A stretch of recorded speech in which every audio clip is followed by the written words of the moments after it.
देश में लोकसभा चुनाव का बिगुल बज गया है, जिसके बाद बीजेपी की तरफ से बॉलीवुड अभिनेत्री और मंडी की बेटी को देश के दूसरे सबसे बड़े लोकसभा क्षेत्र मंडी से प्रत्याशी बनाया गया है। प्रत्याशी बनाए जाने के बाद कंगना रनौत अपने पैतृक घर मंडी के भांवला पहुंची और अपनी कुलदेवी माता अंबिका का आशीर्वाद लिया। इस दौरान पत्रकारों से बातचीत करते हुए उन्होंने कहा कि उन्हें देश सेवा का मौका मिला है, जिससे वे आज खुश तो हैं, साथ ही यह पल उनके लिए भाव विभोर करने वाला है। कंगना ने इसके लिए बीजेपी के केंद्रीय नेतृत्व का आभार जताया। इसके साथ ही कंगना ने कहा कि वह जनता के बीच में मोदी सरकार के विजन को लेकर जाएंगी।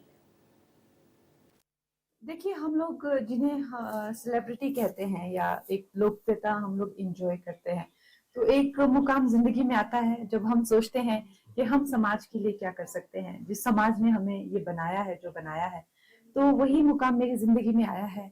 और मुझे ये सौभाग्य प्राप्त हुआ है कि मंडी लोकसभा से, जो मेरा जन्म स्थान है, वहां से मुझे चूज किया गया है कैंडिडेट, वो भी भारतीय जनता पार्टी का। आपको पता है भारतीय जनता पार्टी कितनी बड़ी और कितनी यशस्वी पार्टी है।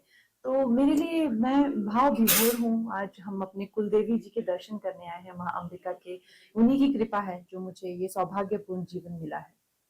ये तो देखिए, एक जनता की मर्जी होती है। ये जनता का है कि वो किसे अपनी सेवा में लगाएंगे। तो उन्होंने मुझे चुना है, और जैसे आपको पता है पार्टी भी कई सर्वे करती है, तो मेरी अपने लोगों ने मुझे चुना है। और मुझे अपनी अगर सेवा का मौका देंगे तो मैं अपना पूरा प्रयास करूंगी और पूरे मन से जो है उनकी सेवा करूंगी। क्यों नहीं, हमारा भी कल्याण होगा।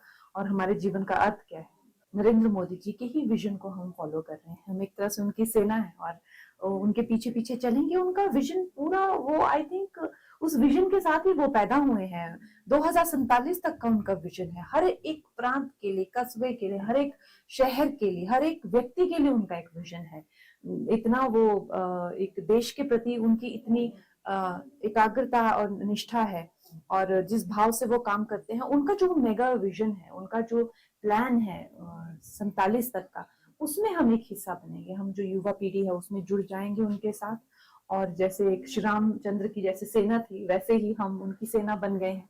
उनके विजन को हम जो है वो वास्तविकता देंगे। देखिए, समस्याएं तो बहुत हैं देश में। ऐसा नहीं है कि समस्याएं सिर्फ रोजगार की, बहुत समस्याएं हैं। अब देखूंगी मैं कि जो पिछला कैंडिडेट थे उन्होंने कहाँ पे, किस हद, कहाँ छोड़ेंगे, कहाँ से मैं पिकअप करूंगी, पीछे क्या काम हुए हैं, आगे क्या काम होंगे। ये तो कल रात को ही एक अनाउंसमेंट हुई है। और बाकी जो हमारी लीडरशिप है उनसे भी मैं पूरा एक मार्गदर्शन लूंगी। और उस हिसाब से मैं, जैसे मैंने कहा, मैं हर तरह से अपना पूरा प्रयास जो है इसमें लगाऊंगी। जिस तरह से हम लोगों का, एक्टर का भी एक काम रहता है, जो अगर हमें काम मिलते हैं तो हम एक फिल्म करते हैं, 2 फिल्म करते हैं, नहीं तो 4 फिल्म करते हैं। इतने ज्यादा मिल जाते हैं तो कुछ कर भी नहीं पाते हैं फिर ज्यादा।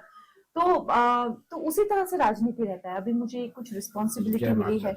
अगर मैं ये एक, अभी तो मैं सिर्फ एक कैंडिडेट हूँ, लेकिन आगे मुझे रिस्पॉन्सिबिलिटी मिलेगी तो मैं, जैसे आपने कहा, एक एमपी भी बन सकती हूँ। फिर आगे मुझे कुछ और रिस्पॉन्सिबिलिटीज देंगे तो फिर हो सकता है कुछ और करने का ना काम रहे। तो वो तो संभावनाएं हैं। आगे चल के जिस तरह से मैं परफॉर्म कर पाऊंगी उसी पे वो सारी संभावनाएं हैं। कैंपेन, अब मेरी कल नड्डा जी के साथ मीटिंग है दिल्ली में, तो उसी टाइम हम उसका